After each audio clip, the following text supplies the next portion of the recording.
chamamos, estamos em problema de elasticidade linear. E o que chamamos de formulação forte.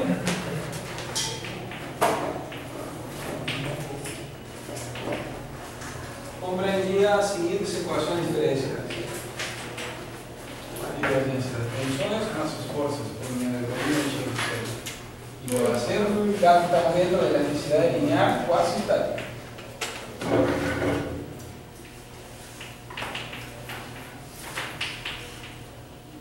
Porque suprimimos nosso termo inicial, que era a densidade de aceleração, e admitimos que esse termo é suficientemente pequeno e maneira tal de poder colocar o zero aqui. Associada a essas condições, a essa equação diferencial que era válida para todo ponto que se encontrasse no domínio de um problema, tínhamos uma condição de contorno, que chamamos de condição de contorno natural, que é o produto da tensão normal igual à força que na superfície.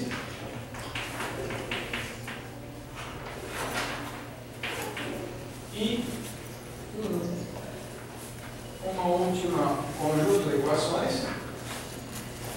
porque aqui estamos em uma expressão compacta vetorial, indicando que o valor dos deslocamentos é prescrito ou conhecido para todo ponto que se encontra na outra parte da fronteira, que chamamos de Gannon.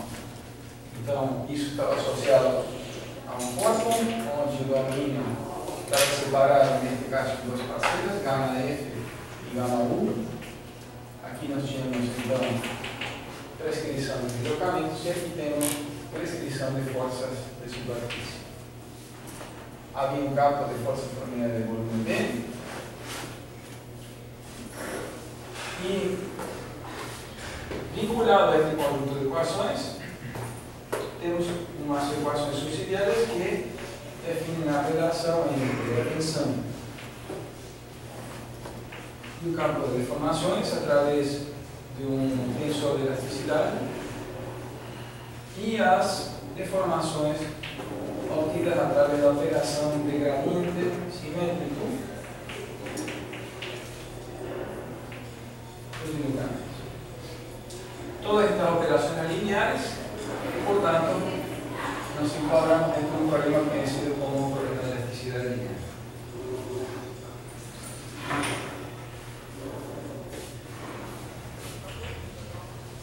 Havia várias notações para escrever isso. Fizemos alguns comentários sobre isso. Do outro lado, utilizando o procedimento de resíduos ponderados, nós montamos nosso princípio dos trabalhos virtuais. Há um contrassenso falar de princípio, sempre que saindo daqui chegamos lá, nós repetimos, podemos postular isso e, através de operações, chegar a isso. Então, por isso, esse postulado pode ser, essa expressão pode ser considerada um princípio a partir do qual define o conceito de equilíbrio,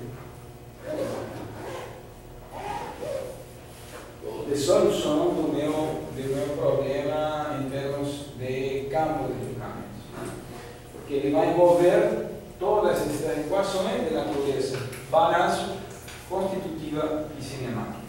Então, pode ser definido então como integral ao longo do domínio do produto das tensões que dependem do deslocamento para produto interno com as deformações que dependem dos deslocamentos virtuais, que chamamos de W, de ômega, igual ao trabalho virtual externo obtido pelo produto da força de corpo vezes o deslocamento virtual e, neste caso, em gama F, das forças de superfície pelo deslocamento virtual.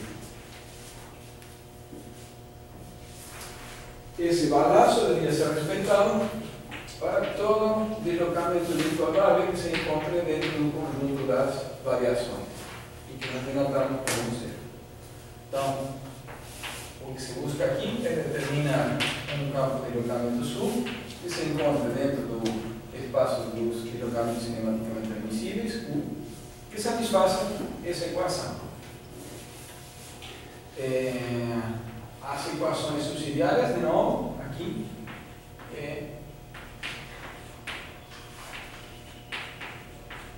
a relação entre tensão e deformação, e a relação de deformação como o gradiente simétrico dos deslocamentos.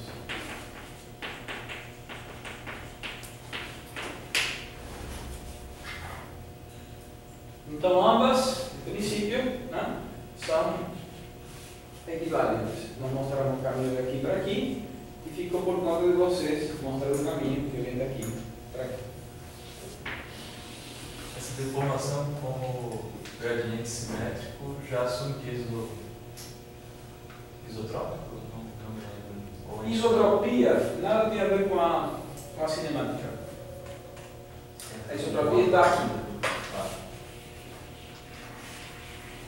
Porque isso diz respeito ao material. Cinemática diz como ele se deforma. Então, se eu opticamente observo, posso fazer contas sobre uma deformação sem ter ideia da constituição do material. Este conjunto de operações são independentes do material. Pura geometria em movimento. Cada deformação em função de dado lá. Isso. Aqui, obviamente, teríamos que E de W seria gradiente simétrico de W igual a gradiente transporte de W mais gradiente de W sobre isso. Essa seria a definição dela.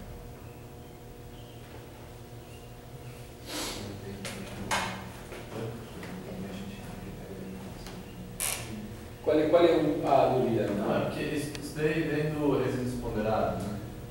Isso, talvez a dúvida é que num determinado momento aqui apareceu o gradiente de W, né? Que vem dos resíduos ponderados. Que vem dos resíduos ponderados. Quando nós fizemos a regra do produto, a ligada do produto, ele apareceu o termo produto de tensões vezes gradiente de W. Tá? Ok? A interpretação, como disse, mecânica disso correspondia a um balanço de trabalhos, ao invés de balanço de forças. O trabalho como escalar, então a condição deste termo, este número, uma vez superado, ser igual a este número, não indica equilíbrio em si, somente indicará a satisfação destas equações diferenciais quando esse teste de igualdade seja satisfeito para todo elemento que se encontra aí. A satisfação de um deles não significa satisfação destas equações. Partimos então para a aproximação.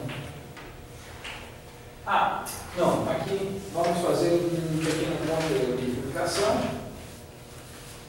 porque esta expressão que estava, em princípio, bom, da forma que está exposta é completamente genérica, estava medindo que nosso campo de deslocamentos U tem três componentes, o X, o Y e o Z. Em nosso campo de deformações Epsilon e U terá 9 componentes, 6 diferentes uma das outras, né, que chamamos de X, XY, XZ, YZ e EZ, ou escrita na forma mais frequente, não mais frequente, mais conveniente para o caso que vamos usar agora. EGU vai ser montado através de um vetor contendo todas as componentes da supradiagonal aqui, então fica X, Y, EZ, e duas vezes o valor das deformações ensaiantes, que fica gama XY, gama XZ e gama Y.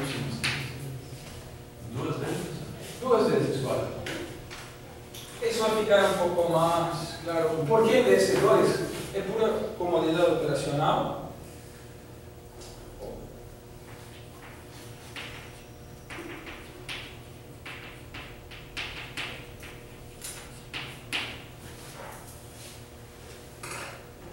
Mas aqui o ponto de bifurcação é que podemos caminhar a partir daqui para problemas 2D ou para problemas mesmo 3D. Vamos fazer esse passo intermediário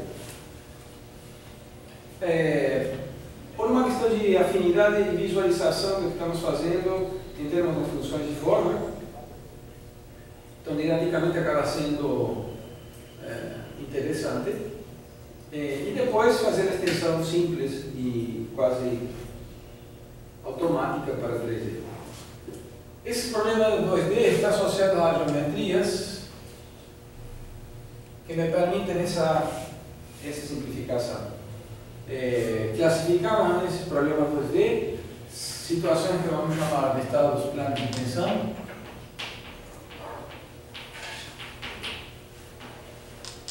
Estado plano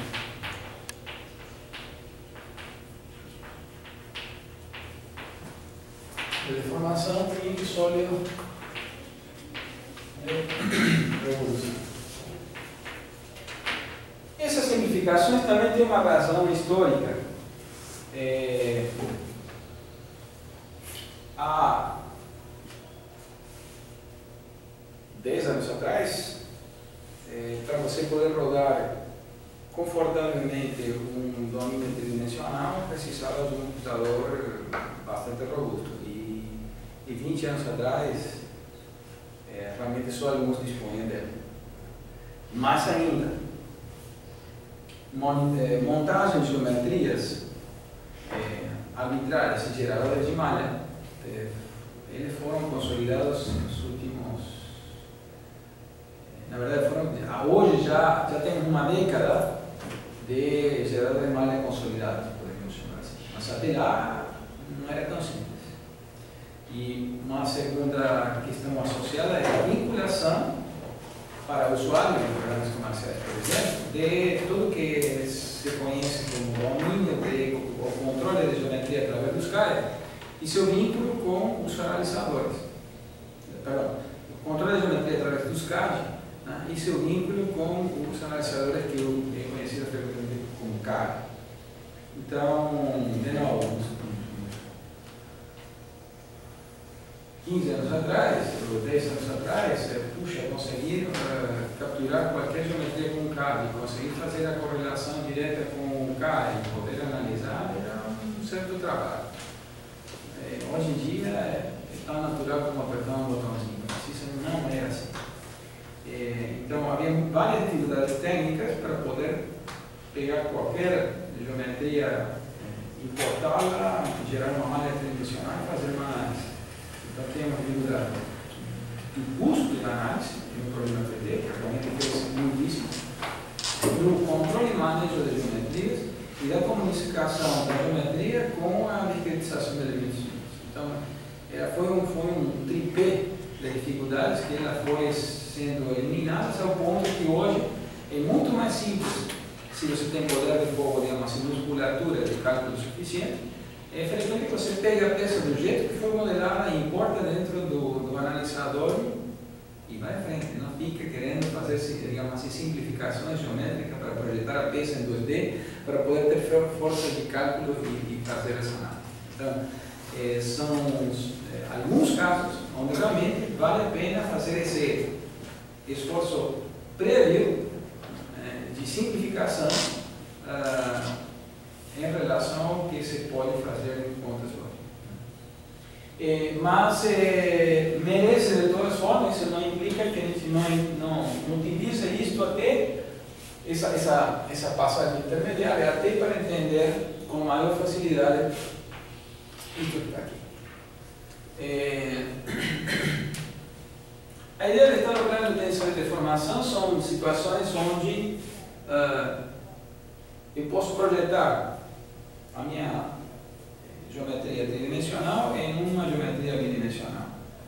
tomando en cuenta si cada punto de esa geometría estará sometido a un determinado estado, que vamos a definir claramente agora, del plano, já seja de tensão ou deformação, ou este outro caso que chamamos de sólido de revolução. Concretamente, o que chamamos de estado do plano de tensão é o estado do plano de tensão está admitindo a priori que o estado de tensões em um determinado ponto, porque quando estamos dizendo estado do plano de tensões de um ponto, significa que o tensor de tensão acima tem dois autovalores diferentes de 0 e um valor 0. Se oriento adequadamente o sistema de coordenadas, ele tipicamente vai ser escrito com este formato: sigma x, sigma xy, sigma xy, sigma y, 0, 0, 0. Então, em outras palavras, estaríamos dizendo que o estado de tensões desse ponto terá componentes de tensão pertencentes apenas a um plano. Neste plano, nesse caso, escolhido como plano x. Devido à situação corrente de ter um material com coeficiente de equação diferente de 0, ao solicitar esse ponto em um estado plano de tensões, haverá movimento na direção da espessura, gerando deformação na direção da espessura. Então, tipicamente, isso que está aqui gerará um tensor de deformações com a seguinte cara: x, xy, y, e aqui, devido justamente a essa, chamamos coerência de equação, que está relacionada a uma tentativa de manter o volume quando deformamos um ponto, teremos, então, uma deformação na direção z diferente de 0. Então, o estado plano de tensões implica, estamos vendo, normalmente, em termos gerais, um estado de deformações no plano. Okay? A recíproca é verdadeira. O que nós chamamos de estado plano de deformações parte, por definição, um ponto onde o tensor de deformações está dado em conteúdo de dois autovalores diferentes e pelo menos um autovalor diferente de 0. Os outros podem até ser 0, significaria estado 0 também estado plano de deformação. Um deles é 0. E orientamos novamente essa direção para ser a direção perpendicular, neste caso o plano xy, gerando um conjunto de componentes x.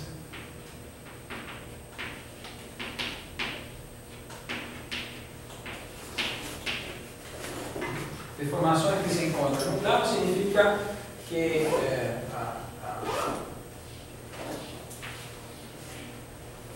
estamos especificando que as deformações que vamos chamar EZ e EZX igual a EZY são nuvens. Ou podemos também dizer, não há deslocamento na direção transversal, nem qualquer tipo de componente de deformação na direção C. O fato que um ponto esteja em estado de tensões não significa que estejamos em um corpo que seja apto de ser modelado nessa situação. Quando praticamente todos os pontos desse corpo podem ser, digamos assim, classificados como estado de tensões, então estamos numa situação que pode ser modelada sobre essa hipótese. Tipicamente,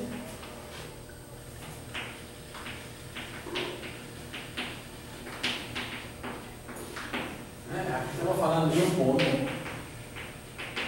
aqui também.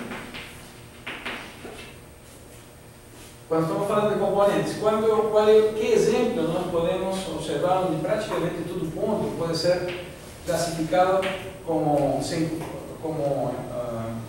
passível de se encontrar em estado plano de tensões? Estruturas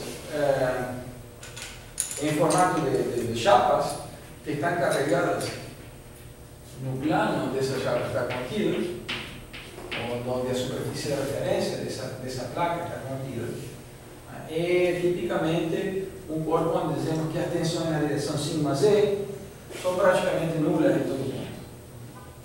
Okay?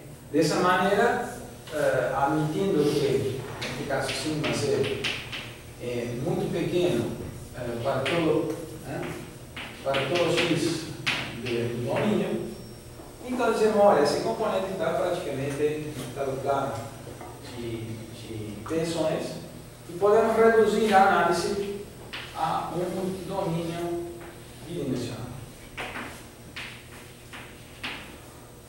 Essa é a grande vantagem. Dessa maneira, nós poderíamos verificar que as coordenadas de nossos pontos, obviamente, agora estarão dadas apenas pela posição XY, não XYZ, e nós precisaremos apenas trabalhar com os campos de deslocamento do X e o Y, e não campos de deslocamento tridimensionais. Similar sorte tem o caso de estado plano de deformações, vertical no estado plano de tensões. Então, quais são os típicos exemplos que poderiam ser classificados como estado plano de deformações? Aquelas situações onde não temos algum formato prismático e que, por condições de contorno, ao longo de uma determinada direção, que seria, por exemplo, o eixo desse cilindro, com uma seção transversal de diferente formato,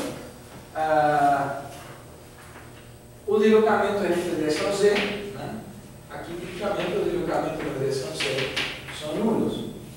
Significa que todo mundo que se encontra em uma determinada posição Z vai ali permanecer sem se mexer. Okay? Obrigado que todo ponto que esteja aqui, por construção, satisfaça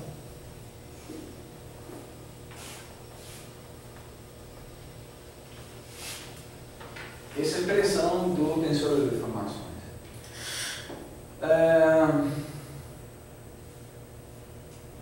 Por último, um pequeno comentário.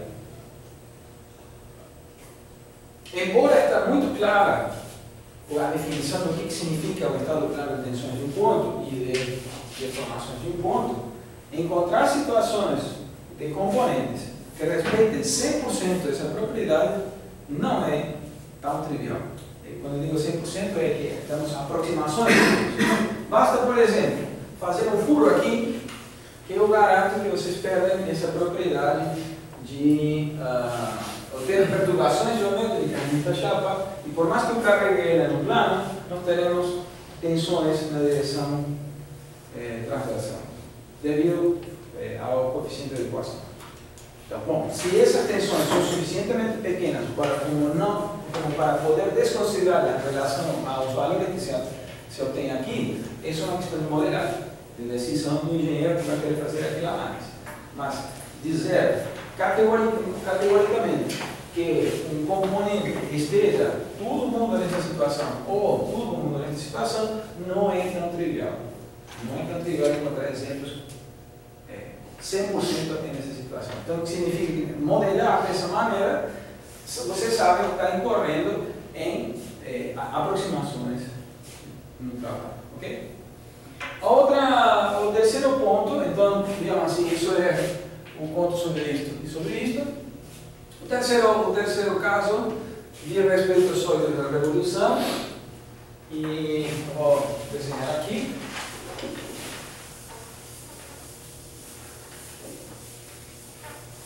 Ele tem uma utilização, hoje em dia, talvez seja dos três o mais usado. Digamos, a facilidade de trabalho em problemas tridimensionais, fizeram com que o uso destes dois diminuiu enormemente, mas este aqui ainda acaba sendo bom negócio em várias situações. Se trata de sólidos que têm uma representação obtida por uma geratriz, e a revolução, a relação ao eixo, gera a peça como um todo, teríamos esta situación aquí. Y ahí representamos un sólido tridimensional.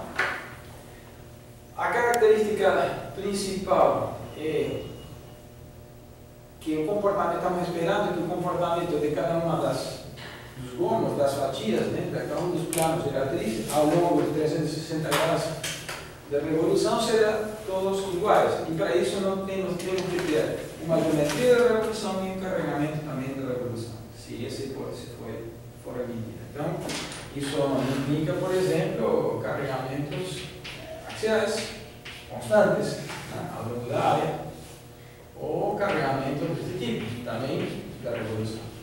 Pode ter um perfil, mas ele mantém a simetria axial. Então, nessas condições, se pode verificar que os deslocamentos dos pontos aqui ocorrerá no plano. Estamos esperando, ou seja, não haverá em um sistema de coordenadas cilíndrico, porque aqui vamos estabelecer por conveniência, olhando de cima, aqui o nosso corpo de revolução. Cada ponto terá um sistema de coordenadas, aqui vamos chamar R, θ, e aqui fazemos coincidir o eixo axial, vamos chamar de A,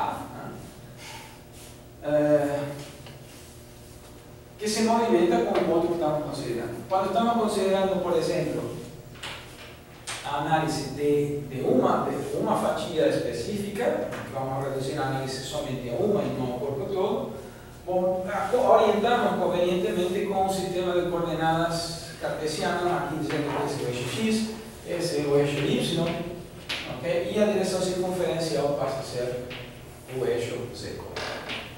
Uma escolha típica de modelagem de geometrias de sólidos de revolução, e isso tem que ser assim. Se eu quero montar em um código comercial um sólido de revolução, temos que considerar a priori que o eixo Y, frequentemente o eixo da tela Y e o eixo X, o Y corresponderá ao eixo do corpo, e se montarmos qualquer peça desse tipo, na verdade estamos montando um anel de revolução em relação ao eixo X. Okay? O eixo Z será a direção circunferencial, o eixo X a direção radial. Isso é obviamente uma, como se chama? Convenção, mas é a convenção mais frequente que você vai encontrar ali em programas já montados. Ok? Vamos lá, vamos fazer uma pequena, vamos operar saindo deste caso, bem rapidinho isso, vai ser fácil, e vamos trabalhar com esta situação, estado plano de tensão para começar. Então, é só um tratamento prévio nessa equação, que formalmente vai ficar com uma cara praticamente igual.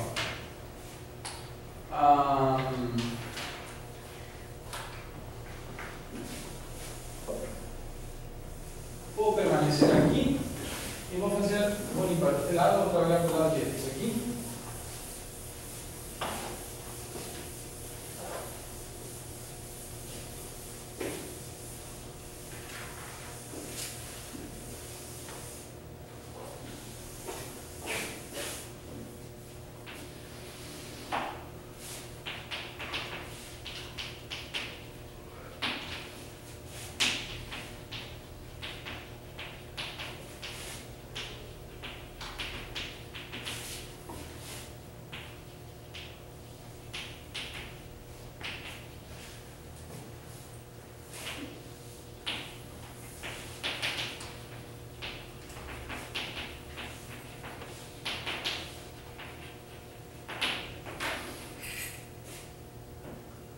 Se todo ponto do domínio se encontra em estado plano de tensão, então sabemos que sigma poderá ser escrito como sigma x, xy, y, 0, 0, 0.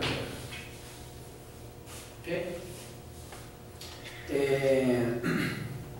Ou, em forma matricial, eu posso escrever isto como sigma x, sigma y, sigma x, y. Aproveitando a característica de simetria do tensor de tensões. A notação mais correta deveria distinguir este de este, né? Então poderia colocar um colchete aqui, mas é muito chato ficar escrevendo no quadro. O colchete daqui a pouco a gente vai jogar fora aí. Admitindo elasticidade,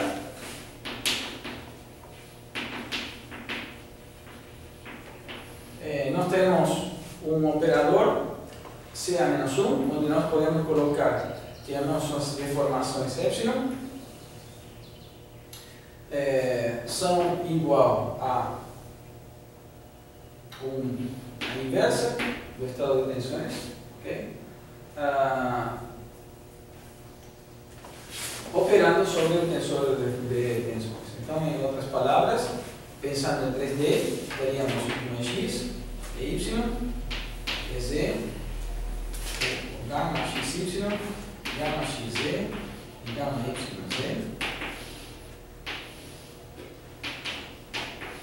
E aqui teremos um sujeito de 6x6 que opera sobre o tensor sigma x, sigma y.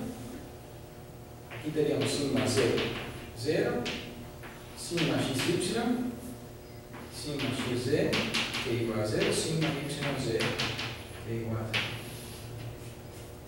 a 0. Em um tensor de elasticidade isotrópico, os termos que são diferentes de 0 são estes. E depois temos este e este. Todo o resto é 0. O que significa que nós teremos um gama xy como uma função de sigma xy apenas. O gama xz é nulo, gama y é nulo. E teremos o EX como certa função de sigma x e de sigma y. E o EY também. Então, estes dois dependem apenas destes dois, já que o sigma z é 0, em princípio dependeria também de sigma z, mas o valor é nulo. E nós teremos também um EZ com um certo valor f de sigma x e sigma y. E eu posso mostrar, não vou abrir as equações, de que esse EZ, como é uma função destes dois, e estes dois dependem destes dois também, na verdade, ele é uma certa função linha de EX e Y. Bem, então, realmente relevante é a relação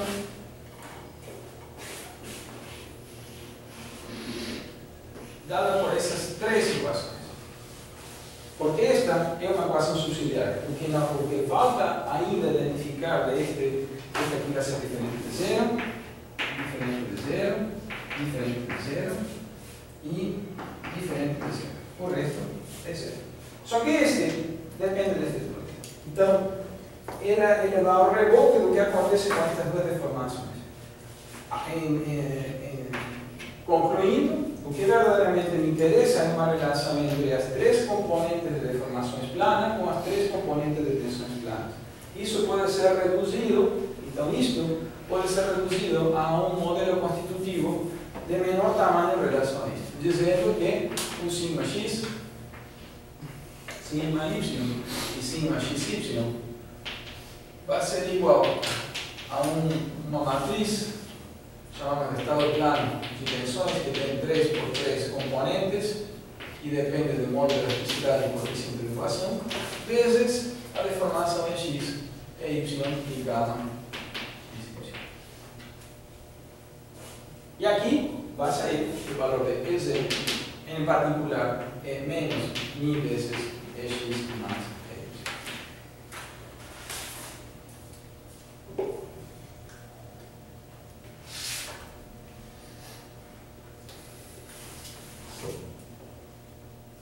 Isso aí.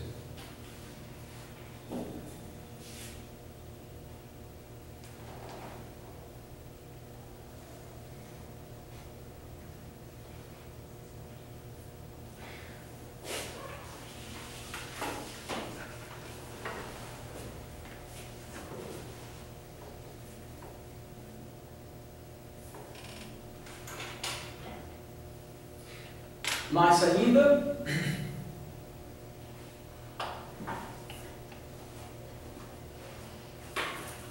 verificamos que o que chamamos de EX era a derivada de UX na relação X, que definimos como Y, a derivada de UY na relação Y, e o que chamamos de gama, XY, que é igual a 2 vezes XY, é igual a dUX na relação Y mais dUY na relação X. Isso também por uma questão de conveniência de apresentação, podemos colocar em formato matricial da seguinte maneira: X é Y gama XY, escrito como um operador, onde vamos derivar a relação X, aqui derivamos a relação Y, aqui em relação a Y e aqui em relação a X, trabalhando sobre o campo de logamentos do X e o Y. A operação, podemos chamar de operador de derivação D, que atua sobre os componentes do meu campo de deslocamento e gera as componentes do meu campo de deformação. Okay? Uma operação matricial atuando sobre as componentes.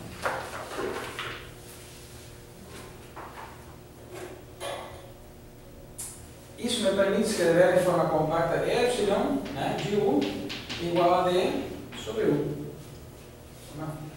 Fica fácil de eu escrever. Vou tirar isso aqui porque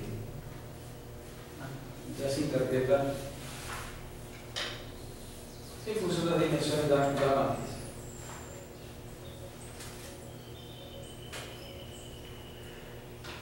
O que chamaríamos?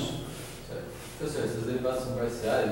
Derivadas parciais. Derivada parcial em relação a X, derivada parcial em relação a X. De novo, é pura notação, não estamos mudando absolutamente nada dos conceitos que nos trazeram até aqui. É pura facilidade de apresentação. Bom, outro elemento, em breve vamos precisar calcular as deformações em W, e que pela construção aqui também podem ser escritos como esse operador D atuando sobre o W. Okay? Isso vai ser o operador D sobre WX e WY, que ele está presente aqui. Então, em princípio, nós temos como substituir esta situação particular no princípio dos trabalhos virtuais. Então, vejamos. Terceira observação. Tipicamente, a nossa geometria ômega vai estar constituída de algum tipo de geometria que pode ser decomposta ou desacoplada. A palavra mais adequada seria facilmente decomposta em uma superfície de referência, sigma, vamos chamar aqui, e uma geratriz que, se deslocando por essa superfície de referência, gera um corpo tridimensional. Esta superfície que está aqui, vamos chamar ela de símbolo, por exemplo. Então, o domínio, agora, em princípio, dado pela superfície de referência, vai ser esse domínio sigma. E a geratriz vai gerar o domínio 3D. Essa geratriz existe na direção Z. Então, a integral sobre o domínio, e agora fiquei com um quadro pequeno.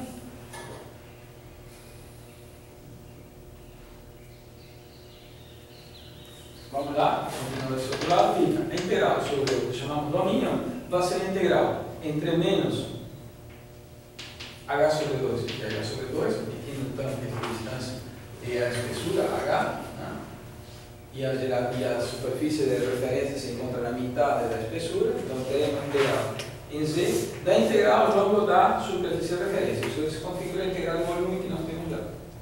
Okay?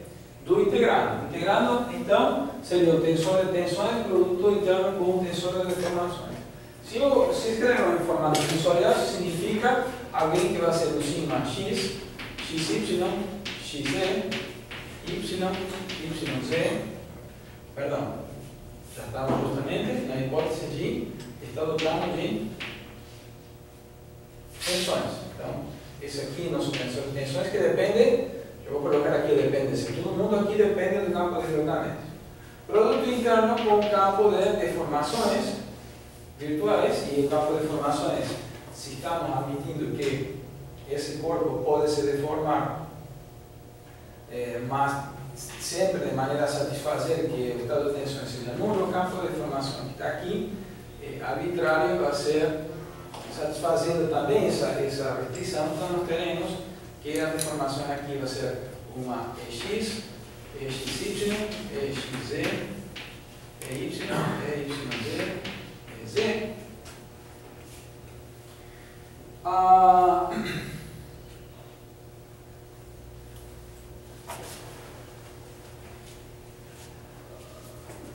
Ele depende de W.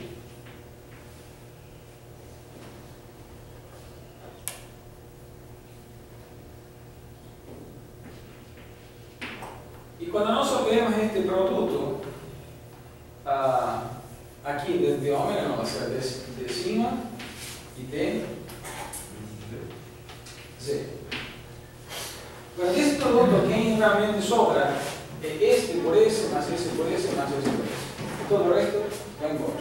Então, posso reescrever isto como integral entre H sobre 2 menos H sobre 2 da integral sobre a superfície de sigma x, sigma y e sigma xy vezes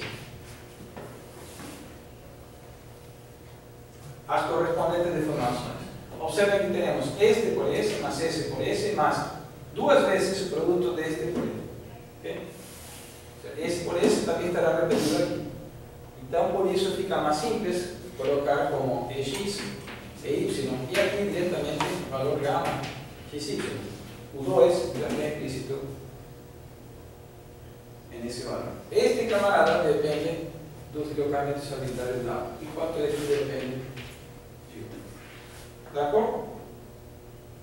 Aqui fecho de cima e aqui de cima. Então, isto representa a parcela de trabalho virtual das forças internas integrado ao longo do volume tridimensional, só que particularizando para o estado de tensões e deformações que nós temos. Ok? E a formato da integral também está trabalhando na forma. Do outro lado, faremos uma operação similar. A integral aqui vai ser integral entre menos H sobre 2 e H sobre 2 da integral ao longo da superfície das componentes de força por unidade de volume que terão apenas componente Vx e Vy. A terceira Vz é nula. Então só vou indicar essas duas e estaríamos operando sobre o campo de deslocamentos arbitrários, que seria Wx, Wy, Wz, mas Wz não tem trabalho com a força nula na outra direção, então simplesmente fica Wx e Ws de cima desse. Mas, integral agora sobre a superfície. Só que na superfície, para que esse estado plano seja realmente estado plano de tensões, porque satisfaça que todo o outro domínio se encontre no estado plano de tensões, não fica evidente aqui, mas intuitivamente sim, mas dá para provar, de que a única possibilidade que isso ocorra é que as tensões aqui sejam aplicadas apenas nestas fases. Não podemos ter nenhum valor de tensão aplicado sobre esta fase. Ok? Então, a integral sobre a superfície se remonta, ou se reduz, a apenas integrar sobre esta parcela que pode ser colocada como integral ao longo da espessura, ou seja, menos H sobre 2 e H sobre 2, da integral agora sobre este contorno. Então, vai ser uma integral ao longo da fronteira da superfície.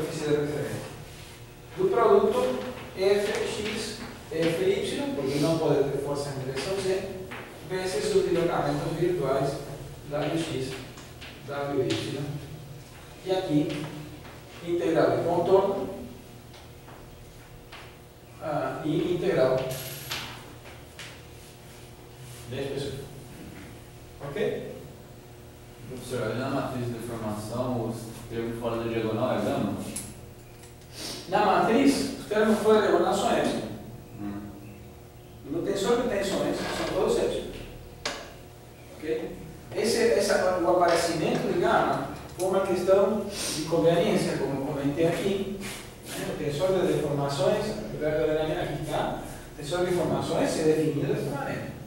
O meio de gradiente de 1 gradiente de cimento gerando esses componentes. O termo fora da matriz, por exemplo, estamos chamando aqui o que seria xy, por exemplo, xy é igual a derivada do x em relação a y, mais a derivada do y em relação a x, todos esses no meio, é o que está aqui. Quando monto este vetor de componentes, escolho por uma questão operacional de colocar estes valores o dobro do que está aqui. Por que estou fazendo isso? Eu não estou perdendo informação, apenas estou escolhendo usar o dobro, mas claro, a operação de novo que tenho que fazer é isto por isto. Então se eu coloco o dobro ali, tenho que levar em conta essa mudança. Mas está claro essa mudança operacional aqui, pelo fato de fazer produto disto por isto, significa esse por esse, mais este por este, mais este por este, mais este por este. Aí estou fazendo duas vezes. Então, aqui, quando eu coloco ele em formato de vetor, já o 2 fica implicitamente aparecendo aqui. Então, aqui é igual a 2 e y, que é a operação certa do produto matricial aqui. Ok? Por isso eu digo que aqui se interpreta como uma conveniência da operação de sair do formato matricial, tensorial, para um formato de arrays, matrizes das componentes do tensor. Então, fechando deste lado,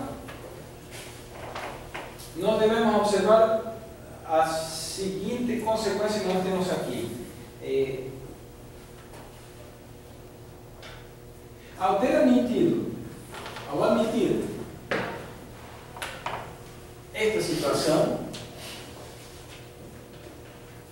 e admitir esse tipo de esforços de corpo e de superfície que vão ser constantes ao longo de Z, essas funções f, x são funções de xy e fy funções de xy, significa uma variação em relação à direção Z, e também o componente Vx e Vy são funções apenas de xy. Estou esperando que meu campo de tensões aqui, cada uma desses componentes, sigma e j, sejam funções apenas de xy. Significa que o que eu chamo de estado de tensão deste componente ele vai ser constante ao longo da espessura. Sendo constante ao longo da espessura, este integral ao longo da espessura poderá ser feito de forma analítica. Porque todo este integrando em relação a Z é constante. Ok? Sendo constante, eu posso simplesmente eliminar a integração em relação a Z e colocar o valor H vezes Y. Ok? Dessa maneira, nós colapsamos o corpo, que era 3D, em uma superfície. E eliminamos uma variável, uma dimensão física do meu problema. Então, considerando que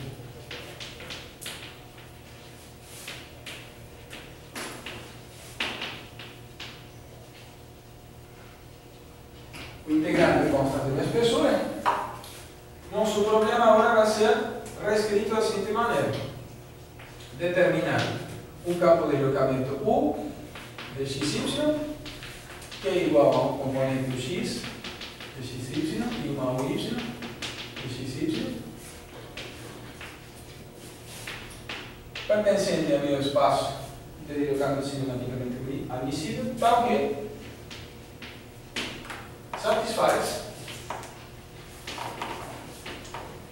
a seguinte operação: H vezes a integral ao longo da superfície plana do meu tensor de tensão sigma de U, produto interno com epsilon de W, de sigma, igual à integral ao longo de sigma vezes H, de meu B vezes W, de sigma, mais H vezes integral do contorno. Bom, que parte do contorno vai ser? Se essa parcela estava engastada aqui, então será a parcela de contorno que está sujeita a condições de contorno naturais. Né? Então tem uma força de superfície, então chamamos ela de gama F. E aqui agora seria sigma F. dF vezes W. Aqui temos H, H e H. Vocês vão dizer, bom, simplifiquemos. Verdade, é possível.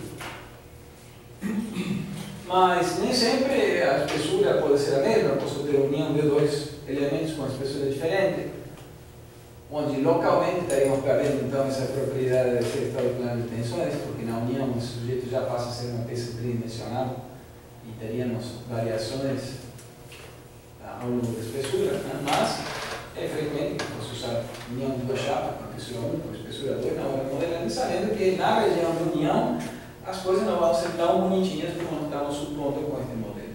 Okay? Mas é possível. Outro motivo também de manter o H aqui é porque às vezes essas forças podem estar dadas por força por unidade de superfície, ou se eu jogo o H aqui dentro, é dada por força por unidade de comprimento. Aí depende de como vai ser dado, como vai ser fornecido os dados de entrada. Né? Então,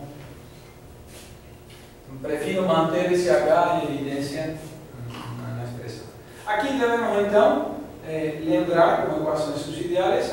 Perdão, está incompleto. Terminal U, que satisfaz esta equação para todo W, que depende apenas de XY, e que as componentes que me interessam não são WX e WY,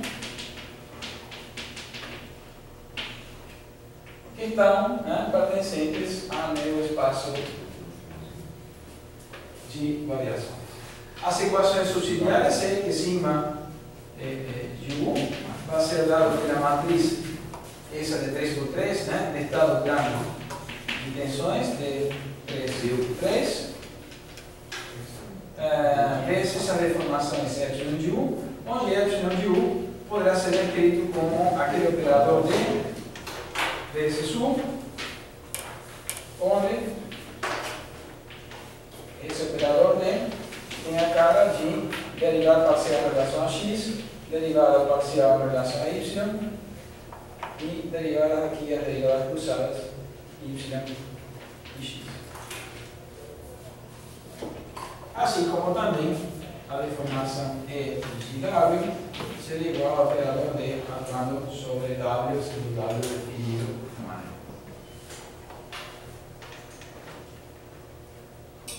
Ok? Então, se vocês comparam esta expressão com essa, não tem quase diferença formal. Concorda?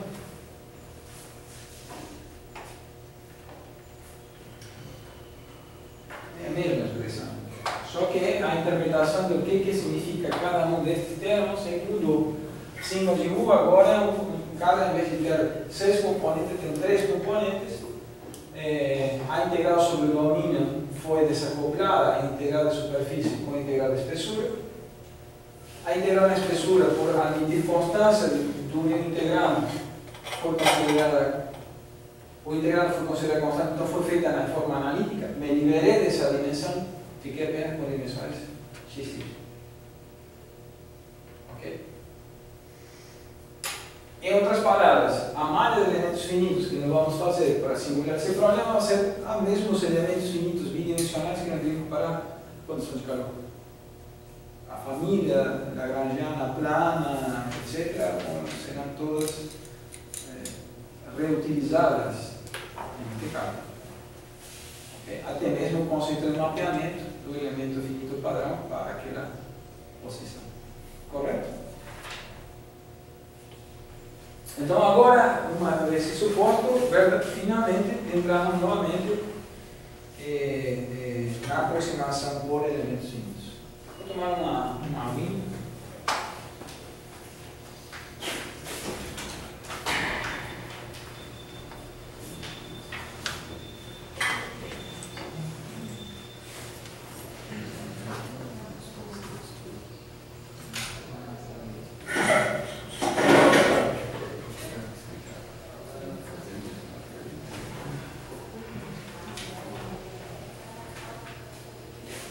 Off the record, como digo assim. Impressionante que a Cuca, fazendo de novo o exercício de querer ver como, quando você está gravando aqui, a fala muda. Eu gosto de fazer um pouquinho de piadinhas e coisas do tipo no meio da aula, ou você relaxa, digamos assim, fica um pouco mais solto na fala, mas quando você sabe que está gravando, a frase tem que sair bem feita uma única vez, não pode ter erro no meio, né? Então você tem que, o nível de concentração é diferente. É diferente, fica um pouco mais chato. Fica um pouco mais chato. Só não foi off the record, isso aí está gravado. Sim, mas depois eu tenho que cortar. Mas isso eu fiquei pensando, eu não tenho que ficar olhando ali, editando alguma coisa assim. Imagina aí, quantas horas você lembra disso? Né? Pain in the ass. Ok. Só uma perguntinha assim. No programa softwares comerciais, eles partem daqui para simplificar ou eles já partem do 2D? Não, aí, o programa comercial tem um modelo de todo plano e vai fazer o que vamos fazer agora, ou seja, já partem daqui. Não sei se eu entendi direito a tua pergunta. Ele simplifica essa formação Isso. e já parte lá do 2D direto. Que aqui a gente está fazendo simplificação, sabe?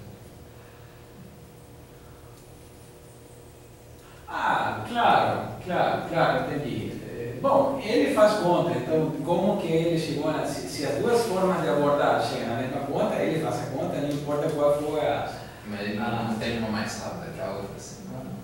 Por essa simplificação Veja. é o caminho direto. Não, por isso, isso que eu quero talvez elucidar.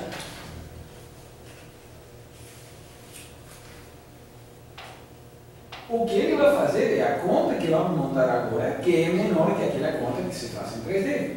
Porque justamente os dois esforços que nós estamos fazendo é para que minha mala seja 2D e que para que o integrando seja uma função de 2D apenas. E o 3D tenha sido eliminado como um parâmetro que está dentro da equação.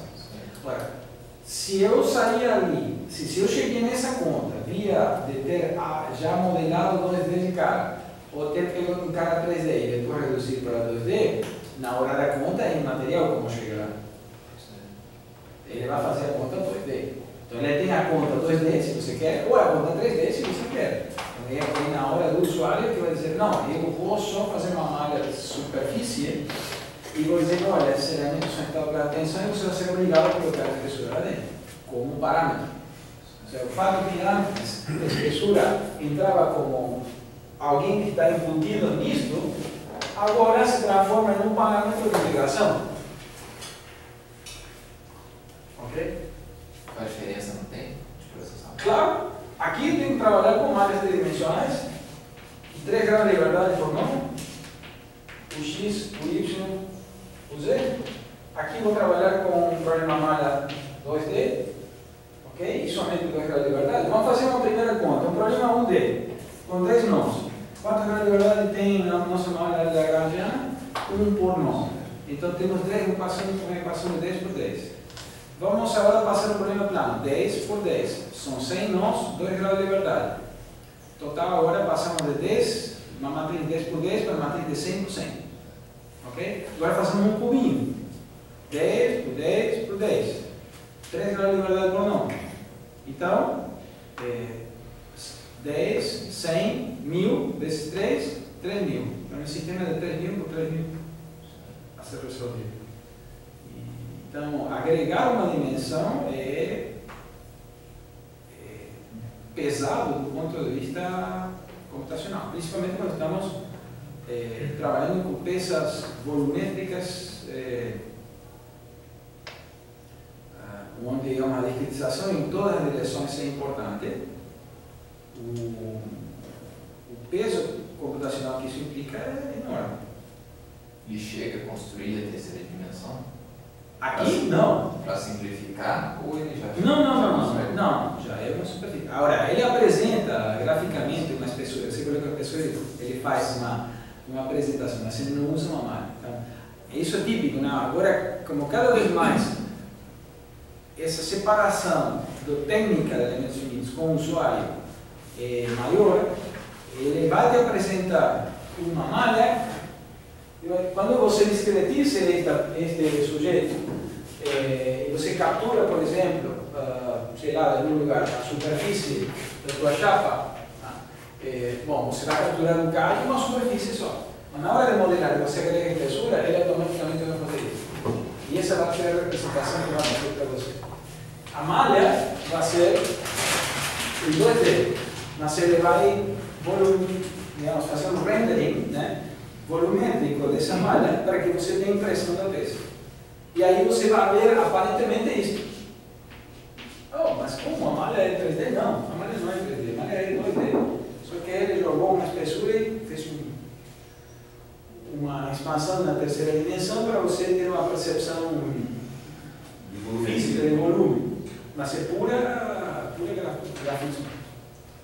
Tanto que se você coloca uma chapa aqui com outra chapa aqui, já quando chamam placas, aí você vai perceber como ele está cometendo erro, porque ele vai fazer essa malha para uma e esta outra, porque na verdade ele está, esta aqui seria a superfície de referência, ele abre aqui, ele abre na outra direção e ele se junta. Você vê claramente que aí estamos fazendo uma interpretação gráfica. Mas a nossa conta é 2D, e é o que nós vamos fazer agora. Aqui, neste caso, naquele será 3D. Então, justamente esse é o ponto, nossa aproximação.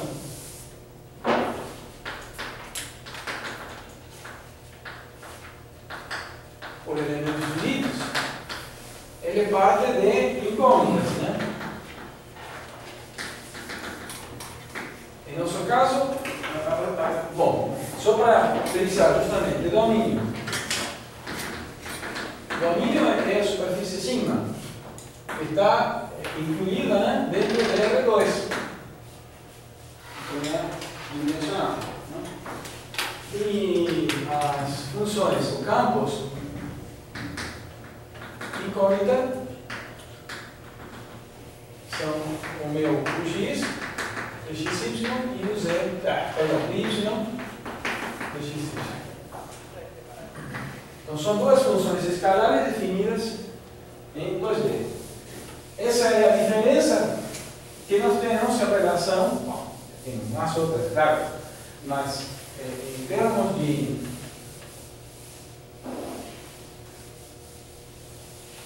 estrutura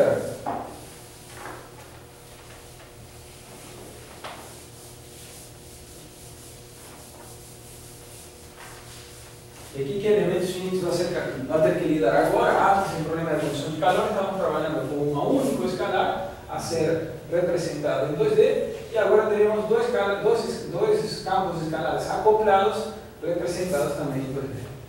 Okay?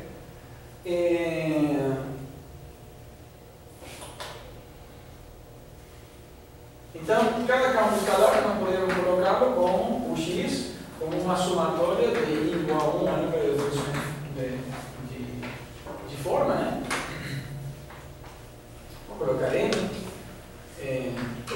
pequeno, de uso, colocar aqui o índice em cima para não confundi-lo com o x, né? De ni de x.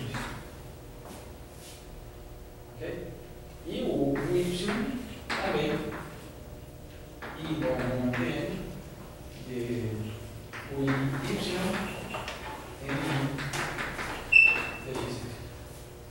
Essa é a mesma expressão que nós estamos usando em condição de calor. No formato matricial, que nós já comentamos, começamos a utilizar também lá o x e o y, poderá ser escrito através de uma matriz que contém todas as funções de forma vezes um vetor de componentes, né, de parâmetros. Aqui usamos um pequeno truque, porque é frequente que me interesse colocar os parâmetros na seguinte ordem: o i, número x, depois o mesmo no i, aliás, aqui seria 1, né? Da direção y. O 2x, o 2y, até u sub nx, u sub n. Então, nessa forma de ordenar, eu vou conseguir reproduzir esta somatória. E para que isso aconteça, aqui devemos colocar, por exemplo, n1, depois 0, n2, 0, e assim vai, até nn e finalmente 0. Dessa maneira, eu só pego esse componente x, pulo a y. De acordo? Assim como aqui embaixo, tenho que primeiro pular a x e pegar apenas a y. Aqui teremos 1, aqui teremos n2, aqui teremos 0 e n. Então, só um truquezinho de organização da matriz de funções de forma, né, para poder representar esta somatória de forma conveniente. E também tem que vamos chamar de n negrito, e são, claro, todas as funções apenas das coordenadas x, y. E este é o vetor, ou array, matriz de parâmetros, que não depende da posição.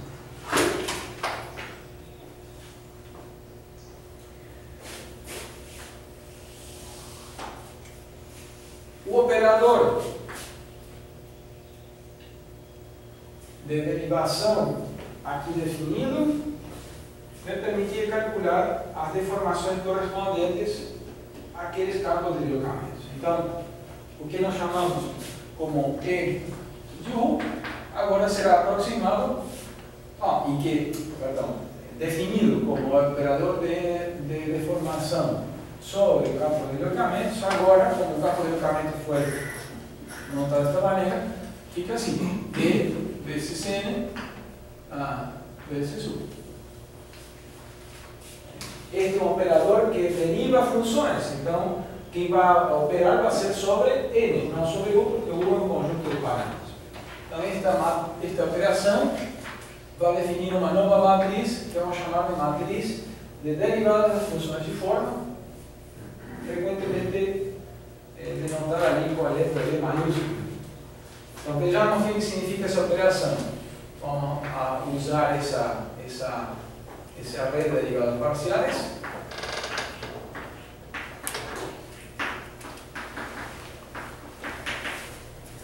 E operar sobre, aqui eu vou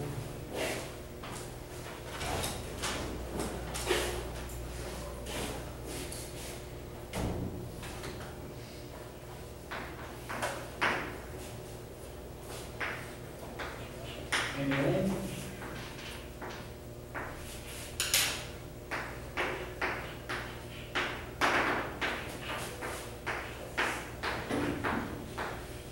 quando derivamos cada uma destas funções de x e y, teremos nesta operação aqui a derivada de n1 em relação a x, aqui a derivada de n1 em relação a y, aqui a derivada de n1 em relação a y e n1 em relação a x.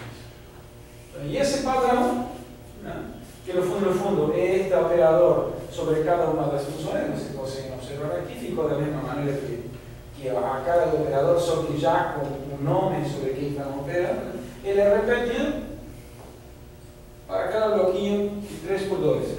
Aqui teremos, já escrevo aqui para a última, seria n em relação a x.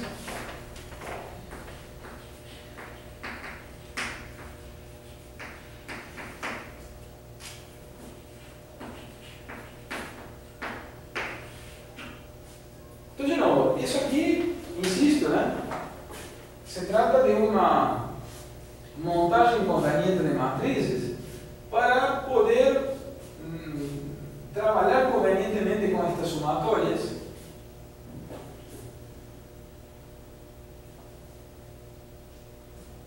e facilitar o entendimento de que temos que fazer com este integrante, né? E como capturar finalmente o sistema de equações que vai definir os parâmetros do problema. Então é isto que obtivemos aqui, o que chamamos de B. E claramente, repetindo isso da operação sobre o campo de deslocamento arbitrário W, é D sobre W, isso aqui é D sobre N W. Aqui, vamos distinguir isso que vamos chamar aqui de U grande. Então, substituir aqui, se não fica este igual a este, não é verdade, né? Este é o campo de deslocamento, se produz o conjunto de parâmetros, né? Então aqui teríamos isto aqui. Esta operação vamos chamar de N U grande, que é o que foi substituído aqui. Aqui tiramos para B, então teríamos isto, aqui seria M vezes W, a operação aqui me fornece B, fica B W.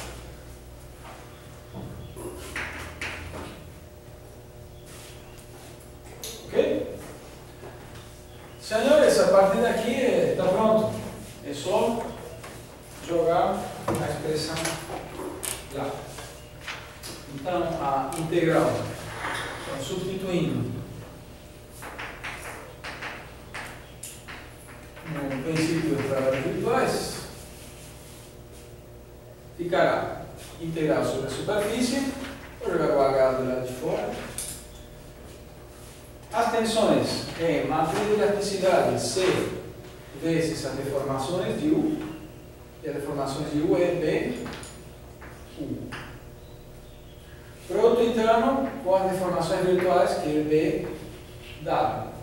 Só para conferir as operações que estão envolvidas aqui, aqui temos uma matriz de 3 por 3, aqui temos uma matriz de 3 vezes 2n. 2n pequeno, né? É não o número de nós, né? N é o número de funções de forma, que na família lagrangiana é conhecido como número de nós, certo? Este sujeito tem tamanho 2 vezes n vezes 1. Então, 2n por 1 e 3 vezes 2n dá 3 por 1, certo? 3 por 1 vezes 3 por 3, 3 por 1. Aqui teríamos 3 vezes 2n e aqui é 2n por 1. Resultado, 3 por 1. Aqui teríamos total 3 por 1 e aqui também 3 por 1. 3 por 1 vezes interno com 3 por 1 dá 1. Continuamos fazendo operações sobre um escalar. O resultado dessa integração toda tem que dar 1. Certo? Então não cometimos aparentemente nenhum erro. Não é que isso tudo Perdão? sai como escalar aí? Esta operação tem que dar um escalar. Se trata de um trabalho. O trabalho produzido pelas, ou seja, a origem de que era? O trabalho produzido pelas tensões perante uma deformação virtual. Por isso chamamos trabalho virtual interno. Definido o valor de W e dado o estado de tensões, integral. Isso tem que dar um. Integro aqui ao longo de cima, igual do outro lado, ou podemos fazer menos porque vai ser conveniente para mim agora. Vou passar para o lado esquerdo, fica integrado também ao longo da superfície vezes a espessura do B vezes o W. E W é N W grande. De novo, este aqui é 2 por 1, este aqui é 2 vezes 2n e este aqui é 2n por 1. Não, está Perfeito. E o último é H vezes integral na fronteira, das mesmas dimensões, né? F por M W. Isto igual a zero para todo W de zero.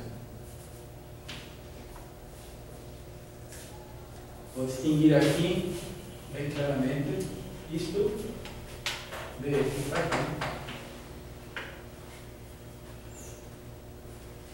Estamos dizendo para todo MW grande.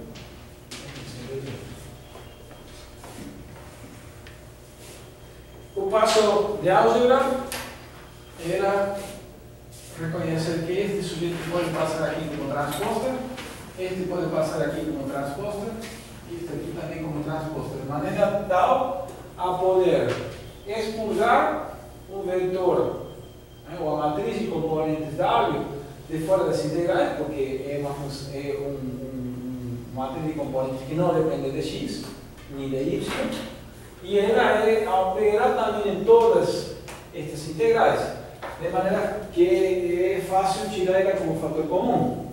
Fica assim, vou abrir uma chave, H integral ao longo da superfície de B transposta C, B, aí temos que operar com U,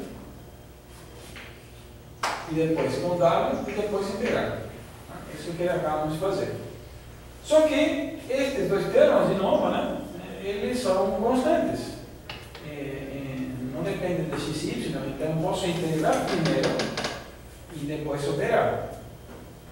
Então, é isso que estamos fazendo. Fica de cima, depois multiplico por 1 e depois por lá. E essa mesma esse produto de alguém, desse produto interno contábil, vai se repetir aqui, vai se repetir aqui. Então, é isso que estou dizendo que vamos a tirar o fator comum. Já tiro aqui, coloco menos H pela integral em cima de N transposta vezes V, de novo inteiro de cima, e deveria multiplicar por W, mas também é puro para tirar o fator comum. Então, esperamos. Aqui vai ficar menos a integral ao longo da fronteira vezes H de N transposta F de cima. E agora sim, produto interno, perdão, o de cima é de fronteira, contorno assim, e agora sim, opero com o W, que está tomando cada um desses termos. Também para uma questão de comodidade, está com mais aqui, e coloco um colchete, e tudo isso tem que ser igual a zero para todo W grande, tal que NW grande pertence ao zero.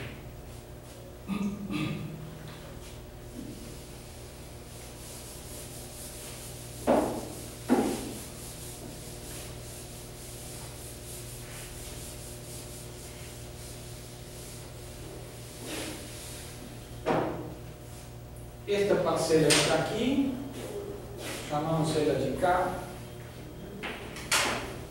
Essa parcela que está aqui, chamamos ela de F.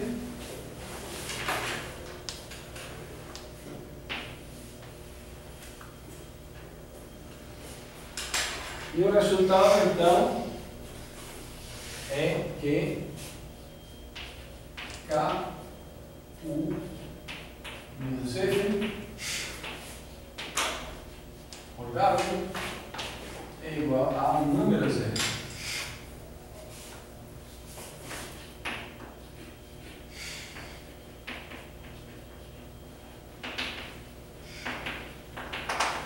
Coloco arbitrário entre aspas, porque não é tão arbitrário, no sentido de que o produto da MSW tem que respeitar as restrições impostas sobre o campo de deslocamentos virtuais. Isto é, aquela parcela dos deslocamentos arbitrários sobre o contorno com condições de contorno essenciais tem que valer quanto? 0. Ok? Então, se em alguma parte nós tínhamos colocado condições de contorno essenciais, os deslocamentos virtuais naquela parte do contorno tinham que ser nulos. Então, o produto das matrizes das funções de forma desses parâmetros naquela parcela do contorno tem que ser 0. Num caso particular, que não tenhamos usado funções de forma daquela montada de elementos finitos com funções lagrangianas, temos a vantagem adicional que os parâmetros associados àquelas funções de forma que valem 1 sobre aquela parte do contorno com condições de contorno essenciais, a única maneira de impor essa condição de contorno é zerando esses parâmetros. Mas isso é pela forma, né, de construção das funções de forma. Okay? É conhecida como propriedade delta de Kronecker, porque a função de forma vale 1 se tem um nó, 0 se tem outro nó. Quando construída dessa maneira, a imposição de condições de contorno essenciais se torna trivial e bem mais difíceis, porque temos que resolver o sistema de equações frequentemente, quando temos que colocá-las sobre outro tipo de construção de funções de forma. E é uma das questões que aquelas técnicas denominadas CIMALES teve que apanhar para poder trabalhar de uma maneira mais sistemática, como ocorre em elementos finitos convencionais. Okay? Então, essa arbitrariedade, agora retornando nesta equação, destes parâmetros, significa que se isto vale o que eu quiser e o produto dá 0, então quem tem que ser 0, entre aspas, é este que está aqui. Então, ali é que surge o nosso sistema K1 menos 0 igual a 0. Entre aspas. Por quê? Porque sabemos que algumas destas equações não são verdadeiras. Aquelas correspondentes àquelas condições essenciais que implicam a restrição deste campo. Isso já sabemos, não vale a pena entrar no detalhamento. De acordo? Então, operacionalmente, o que nós fazemos normalmente é montar tudo e depois sair identificando quem dessas equações não é realmente bem posta para poder desacoplar do sistema e resolvê-las a posteriori. Okay? Daqui surge a definição de cada um destes coeficientes, sendo K a matriz então integral em cima de H B transposta C B de cima, vezes condição de calor que nós tínhamos. Integral sobre cima também, né? De um B transposta em casinha, né? Vezes B de cima. A diferença é que se este K, que não é escalar, se fosse um problema de condução de calor anisotrópico, era obrigado a ter uma matrizinha, nesse caso era de 2x2, né? Aqui, nosso formato é uma matriz de 3x3. Vejamos a dimensão disto. B transposta corresponde a 2n vezes 3, este sujeito é de 3x3, este é de 3 vezes 2n. O resultado disto é 2n vezes 2n. Está correto. O F comporta uma integral de domínio vezes espessura de n transposta. N é cima mais uma integral no contorno desse domínio de H n transposta F.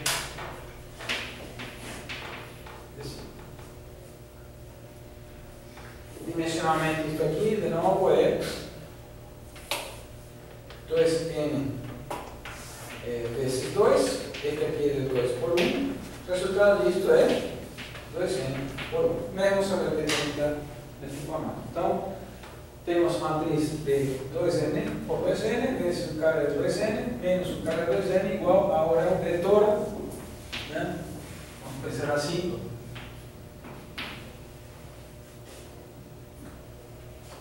Beleza.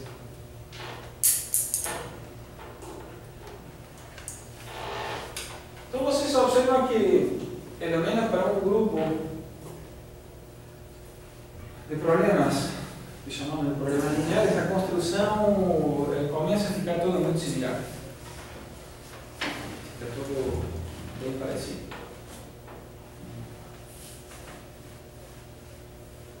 Alguma pergunta?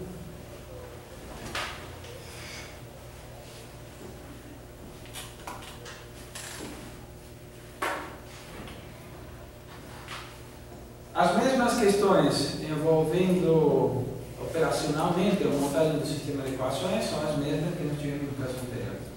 Eu não vou usar funções de forma globais, que são as que estão apresentadas aqui. Vamos usar funções de forma elementares. E para construí-la também não faremos manualmente um por um, senão vamos usar um elemento finito padrão, que é uma transportar para cada. Então, idêntico ao que nós fizemos anteriormente.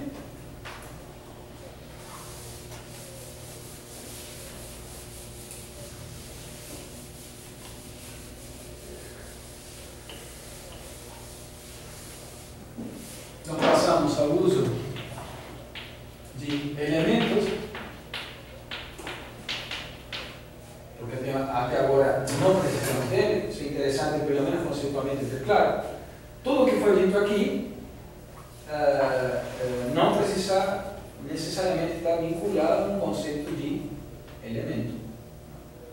Então, quando nós utilizamos agora, isto que me permite fazer é montar K com uma união dos elementos de matriz de rigidezes elementares, okay? E o F também, onde esse K vai ser a integral sobre o domínio do elemento de H da N do elemento transposto vezes C vezes, chamamos B do elemento transposta, que seria o quê? A mesma operação que estamos fazendo, só que não nas funções globais, e nas funções do elemento. Vezes C, vezes B do elemento, assim, e o F do elemento vai ser integral sobre a fronteira, sobre o domínio do elemento, H, N do elemento transposta vezes D, de cima, mais a integral sobre a fronteira do elemento. E aí temos que tomar cuidado que não é toda a fronteira do elemento que vai estar associada a forças de superfície, então isso terá que ser somente naquela parcela que está em contato com o contorno F, de H vezes N transposta F, integral de contorno.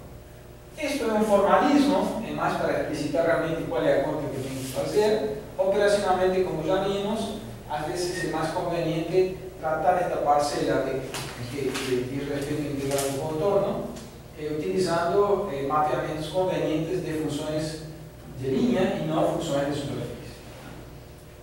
Então, é uma máxima, formalmente está bem escrito, mas operacionalmente há maneiras mais convenientes de executar a operação do que este que está aqui.